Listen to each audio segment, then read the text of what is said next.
आज Doubtnut app download करें। Doubtnut पर अपने सभी गणित, रसायन विज्ञान, भौतिक विज्ञान और जीव विज्ञान के डाउट्स का करो सफाया। बस प्रश्न की फोटो खींचो, एक ही प्रश्न को क्रॉप करो और तुरंत वीडियो सोल्यूशन पाओ।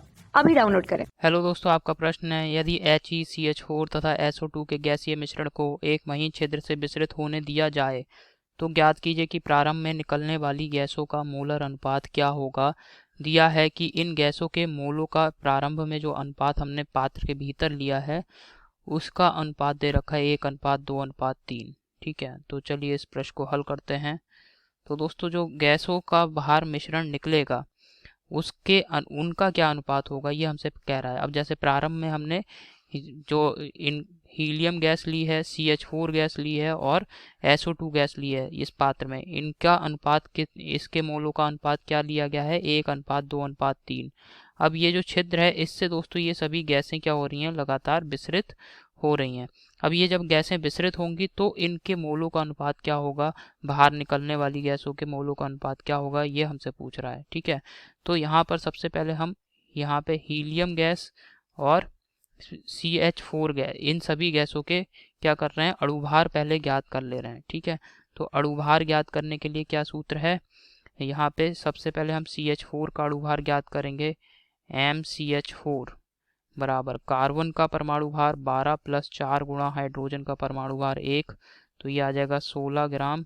और इसके बाद दोस्तों प्रश्न में हमें दे रखा है SO2, तो SO2 गैस का अणुभार देखेंगे तो सल्फर का परमाणु भार क्या होता है दोस्तों 32 + 2 गुणा ऑक्सीजन का परमाणु भार 16, तो 16 दूनी 32, ये आ जाएगा 32 + 32 अर्थात 64 ग्राम।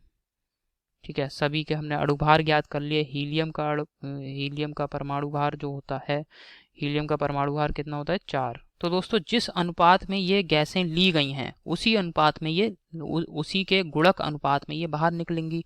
तो आप देखिए हीलियम और CH4 के प्रारंभ में मोलों का अनुपात कितना है 1:2, तो यहाँ पे 1:2 अर्थात 1/2।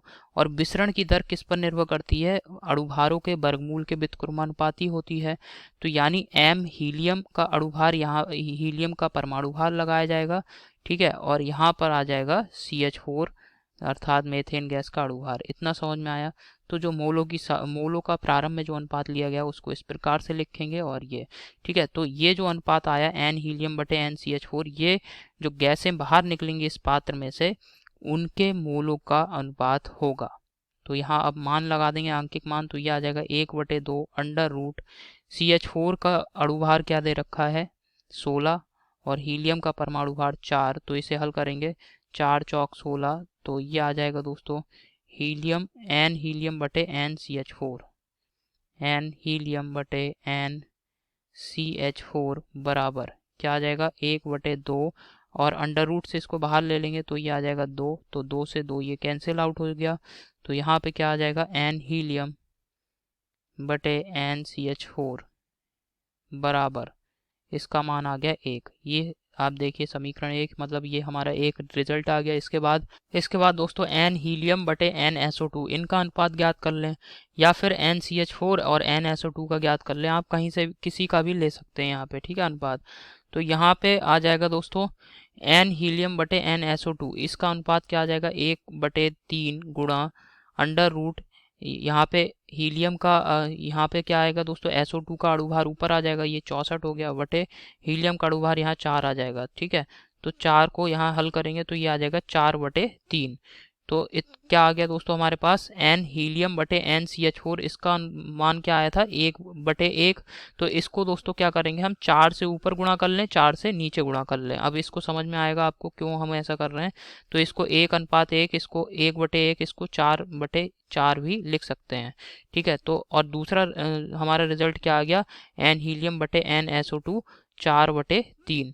तो यहाँ पे देखिए हीलियम के जो मोलों की संख्या है, हीलियम का जो मोलर अनुपात आ रहा है, इसमें हीलियम के मोलों की संख्या, इसको दोस्तों दोनों ओर हमने उभयनिष्ठ बनाने के लिए पहले वाला जो समीकरण था इसमें 4 से ऊपर नीचे गुणा कर दिया था। ठीक है, तो अब क्या आ गया N हीलियम बटे N CH4 4/4, N हीलियम बटे N SO2 4/3। तो यानी दोस्तों अगर अनुपात लिखा जाए इन तीनों के लिए तो क्या आ जाएगा N हीलियम अनुपात N CH4 अनुपात N SO2 बराबर 4:4:3। ठीक है, ये दोस्तों हमारे प्रश्न का उत्तर है। अब यहाँ पे जो विकल्प हैं, दिए गए विकल्पों को देखते हैं कौन सा सही है। तो पहले विकल्प में दोस्तों यहाँ पे दे रखा है √2 अनुपात √2 अनुपात 3, ये गलत है। दूसरे विकल्प में दे रखा है 2 अनुपात 2 अनुपात 3, ये भी गलत। दूसरा विकल्प भी गलत है। तीसरे विकल्प में दे रखा है 4 अनुपात 4 अनुपात 3, तो ये जो तीसरा विकल्प है दोस्तों, ये बिल्कुल सही विकल्प है। तीसरा विकल्प बिल्कुल सही है। और चौथे विकल्प में यहाँ पे दे रखा है दोस्तों हमें 1 अनुपात 1 अनुपात 3, चौथा विकल्प गलत है। तो आशा करता हूँ आपको ये समझ में आया होगा। धन्यवाद।